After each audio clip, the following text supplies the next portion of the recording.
ஆசிரியர் தேர்வு வாரியத்தின் 2024ஆம் ஆண்டுக்கான வருடாந்திர தேர்வு அட்டவணை எப்போது வெளியாகும் என பட்டதாரிகள் ஆவலுடன் எதிர்நோக்கி காத்துள்ளனர்.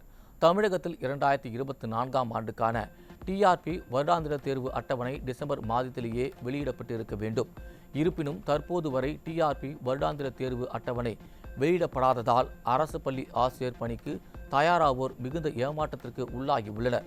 மேலும் கடந்த ஆண்டு வெளியிடப்பட்ட டிஆர்பி தேர்வு அட்டவணையில் மொத்தம் 9 அறிவிப்புகள் இடம்பெற்றிருந்த நிலையில் பிஇஓ தேர்வு மட்டுமே நடத்தி முடிக்கப்பட்டுள்ளது. பட்டதாரி ஆசிரியர் தேர்வு பிப்ரவரி 4ஆம் தேதி நடைபெறவுள்ளது.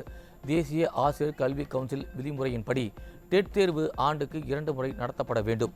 ஆனால் வருகிற மார்ச் மாதம் நடத்தப்பட வேண்டிய டெட் தேர்வுக்கு இன்னும் அறிவிப்பை வெளியிடவில்லை. ஆகையால் கடந்த ஆண்டு நிலுவையில் உள்ள 7 அறிவிப்புகளுடன் புதிய அறிவிப்புகளையும் சேர்த்து 2024ஆம் ஆண்டுக்கான தேர்வு அட்டவணையை டிஆர்பி விரைந்து வெளியிட வேண்டுமென தேர்வர்கள் எதிர்பார்த்து காத்துள்ளனர்.